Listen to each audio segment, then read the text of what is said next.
ಒಮ್ಮೆ ಹೊಳೆಯುವ ನಕ್ಷತ್ರಗಳಿಂದ ತುಂಬಿದ ಆಕಾಶದಲ್ಲಿ ಲುಮಾ ಎಂಬ ಚಿಕ್ಕ ನಕ್ಷತ್ರವಿತ್ತು. ಅದು ಅತಿ ಚಿಕ್ಕದಾಗಿದ್ದರೂ ಅದರಿಂದ ತುಂಬಾ ಹೊಳೆಯುತ್ತಿತ್ತು. ಲುಮಾ ತನ್ನ ನಕ್ಷತ್ರ ಸ್ನೇಹಿತರೊಂದಿಗೆ ಹೊಳೆಯುತ್ತಾ ಆಕಾಶವನ್ನು ಕಂಗೊಳಿಸುತ್ತಾ ಕುಣಿಯುವುದು ಇಷ್ಟಪಡುವುದು. ಒಂದು ಸಂಜೆ ಲುಮಾ ತನ್ನ ಸ್ನೇಹಿತರೊಂದಿಗೆ ಆಟವಾಡುತ್ತಿದ್ದಾಗ ಪ್ರಬಲ ಗಾಳಿ ಬಂತು. ಗಾಳಿ ತುಂಬಾ ತೀವ್ರವಾಗಿದ್ದು ಲುಮಾವನ್ನು ಬಲವಾಗಿ ತಳ್ಳಿತು. ಅದು ಬೀಳುತ್ತಾ ಬೀಳುತ್ತಾ ಬೀಳುತ್ತಾ ಕಪ್ಪು ಕಾನನದ ಮಧ್ಯೆ ಇಳಿಯಿತು. ಲುಮಾ ಇದೊಂದು ವಿಚಿತ್ರ ಸ್ಥಳವೆಂದು ಅರ್ಥಮಾಡಿಕೊಂಡಿತು. ಹಗುರವಾದ ಮರಗಳು ಆಕಾಶವನ್ನು ಮುಚ್ಚಿ ಹಾಕಿದ್ದರಿಂದ ಆಕೆಗೆ ತನ್ನ ನಕ್ಷತ್ರ ಸ್ನೇಹಿತರು ಕಾಣಿಸಲೇ ಇಲ್ಲ. ಅದು ಒಂಟಿಯಾಗಿದ್ದು ಭಯಭೀತವಾಯಿತು. ಆಗ ಒಬ್ಬ ಜಾಣ ಪಕ್ಷಿಯಾಗಿದ್ದ ಓಲಿವರ್ ಹೇಳಿತು, ಅಯ್ಯೋ, ಇಂತಹ ಚಿಕ್ಕ ನಕ್ಷತ್ರ ಇಲ್ಲಿಗೆ ಹೇಗೆ ಬಂದಿತು ಎಂದು ಹೇಳಿದನು. ನಾನು ನನ್ನ ಸ್ನೇಹಿತರೊಂದಿಗೆ ಆಟವಾಡುತ್ತಿದ್ದಾಗ ಗಾಳಿ ನನ್ನನ್ನು ದೂಡಿತು.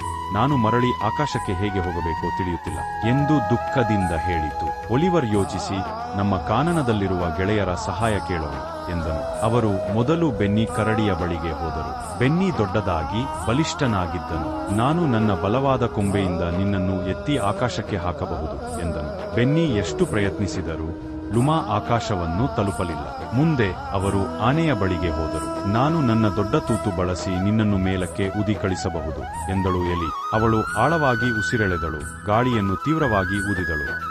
ಆದರೆ ಲುಮಾ ಸ್ವಲ್ಪ ಹೊತ್ತು ಮಾತ್ರ ತೇಲಿ ಮತ್ತೆ ಕೆಳಕ್ಕೆ ಬಿತ್ತು. ಕೊನೆಯಲ್ಲಿ ಅವರು ಫೆಲಿಕ್ಸ್ ಎಂಬ ಹಗಲು ಕೀಟನ ಬಳಿಗೆ ಹೋದರು. ಅವನು ಬೆಳಗುತ್ತಾ ಹೊಳೆಯುತ್ತಿದ್ದನು. ನನಗೆ ಒಂದು ಯೋಚನೆ ಬಂದಿದೆ ಎಂದನು. ನಾವು ಎಲ್ಲರೂ ಬೆಳಗಿದರೆ ಗಾಳಿ ನಿನ್ನನ್ನು ಮರುಕಳಿಸಬಹುದು ಎಂದನು. ಎಲ್ಲರೂ ಒಪ್ಪಿಕೊಂಡರು. ಫೆಲಿಕ್ಸ್ ತನ್ನ ಹಗಲು ಕೀಟ ಸ್ನೇಹಿತರನ್ನು ಕರೆಯಿತು. ಅವರು ಹಗಲು ಹೊಳೆಯುತ್ತಾ ಅಲೆಮಾರಿಗಳಂತೆ ತೋರುತ್ತಿದ್ದರು. ಓಲಿವರ್ ತನ್ನ ರೆಕ್ಕೆಗಳನ್ನು ಫಡಪಡಿಸಿದರು.